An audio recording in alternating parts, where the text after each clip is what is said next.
पंजाब के मोहाली में एक परिवार को मोबाइल चार्ज करना इतना महंगा पड़ा कि परिवार के 3 लोगों की मौत हो गई, जबकि 2 लोग मौत के मुहाने पर पहुंच चुके हैं। रात भर मोबाइल में लगा चार्जर ओवरलोडिंग की वजह से फट गया और आग लग गई। देखते ही देखते आग की लपटों ने पूरे परिवार को चपेट में ले लिया। 5 लोग जिंदा जल गए, जिसमें से 3 लोगों की मौत हो चुकी है।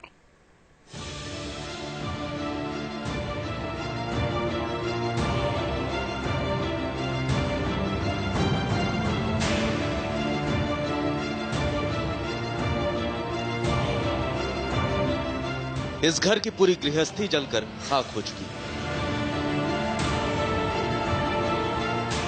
आम से लेकर खास सभी सामान बर्बाद हो चुके हैं। घर की दीवारें, किचन, मंदिर, जहां देखिए तबाही का मंजर दिख रहा है।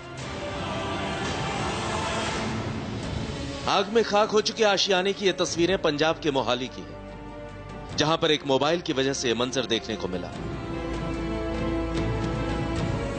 मोहाली के जीरकपुर दयालपुरा गांव में टीवी के ऊपर मोबाइल चार्जिंग में लगाकर पूरा परिवार सो गया। तभी ओवर चार्जिंग की वजह से मोबाइल की बैटरी में ब्लास्ट हो गया। शॉर्ट सर्किट हुई, पूरे घर में करंट दौड़ गया। घर में केरोसिन ऑयल भी था, जिससे आग भड़क गई और देखते देखते घर की लपटों ने पूरे घर को आगोश में ले लिया। इस भड़की आग में परिवार के 5 लोग झुलस गए, जिसमें 3 लोगों की मौत हो चुकी है, जबकि परिवार की 2 बेटियां हॉस्पिटल में मौत से जिंदगी की जंग लड़ रही हैं। मरने वालों में 50 साल की कुलजीत सिंह, उनकी पत्नी 48 साल की सुरेंद्र कौर और बेटी रीना शामिल है, जबकि 2 बेटियां हरप्रीत कौर और परमजीत कौर की हालत बेहद गंभीर बनी हुई है। पंजाब के मोहाली का दयालपुरा गांव और वहां पे रहने वाला कुलजीत सिंह का परिवार एक ऐसे खौफनाक मंजर से गुजरा, जो भी सुनेगा उसके रोंगटे खड़े हो जाएंगे। हम कुलजीत सिंह के घर में खड़े हैं और इस घर में दर्दनाक दास्तां घटित हुई, और वो भी सिर्फ एक मोबाइल को लेके। जी हाँ, रात के वक्त एक मोबाइल को चार्जिंग पे लगा के ये परिवार सोया, और ये वो पॉइंट है जहां से पूरे घर में आग लगी। मोबाइल चार्जिंग पे लगा के परिवार सो गया, पूरे घर में आग लग गई सिर्फ इस मोबाइल के कारण। रविवार की रात ये दर्दनाक हादसा हुआ है। घटना के समय कुलजीत सिंह पूरे परिवार समेत एक कमरे में सो रहे थे, तभी रात में यह हादसा हुआ। सुरेंद्र कौर अपनी एक बेटी के साथ एक बेड पर सोई थी, जबकि बाकी सदस्य लोहे के फोल्डिंग बेड पर सो रहे थे। मोबाइल की बैटरी में ब्लास्ट के बाद लगी आग की वजह से घर में कोहराम मच गया।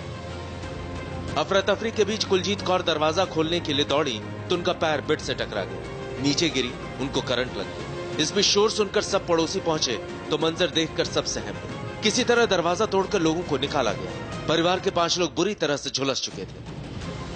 हादसे के बाद जब सरकारी एम्बुलेंस के लिए 108 नंबर पर कॉल की गई तो बताया जा रहा है कि 2.5 घंटे तक कोई नहीं आया, और जब तक एम्बुलेंस से कोई रिस्पांस मिलता उससे पहले पड़ोसियों ने झुलसे लोगों को हॉस्पिटल पहुंचा दिया था। ये पड़ोसियों ने हमको बताया भी उधर आग लग गई है, तो हम भागे भागे आए, इस पे दरवाजा तोड़ा उसका, फिर अंदर देखा तो आग लगी हुई है, सारा धुआंधार हुआ पड़ा था, और हमने उनको निकालने की कोशिश की तो खुद मेरा ये पैर भी जल गया उसमें। और जहां तक मुझे देख रहा ये इसमें पता लग रहा है कि हमने ये मोबाइल की वजह से जो भी हुआ, मोबाइल इन्होंने चार्ज छोड़ा हुआ था, इस कारण ये सारा शॉर्ट आग लगी है इनको। सरिया लेके दरवाजा तोड़ा तो अंदर देखा, अंदर हालात ही बहुत खराब थे, हम उनको देख नहीं सके। धुआं धुआं, यहाँ द्वारों में करंट आ गया तो उनको किसी तरीके से हमने बाहर निकाला। हमने एम्बुलेंस को फोन किया, हमारे पास 1 घंटे तक एम्बुलेंस नहीं पहुंचा। घड़ी की सुइयां उस वक्त से ठहरी हुई है जब से इस घर में हादसा हुआ। रात 11:30 बजे की ये घटना है। आग कितनी भयानक लगी होगी, इस बर्बाद आशियाने को देखकर अंदाजा लगाया जा सकता है। घर का पूरा सामान जलकर खाक हो चुका है। घड़ी रात के 11:30 बजे के बाद वहीं पे अटकी हुई है और पूरी तरह जो है वो निचुड़ चुकी है। आप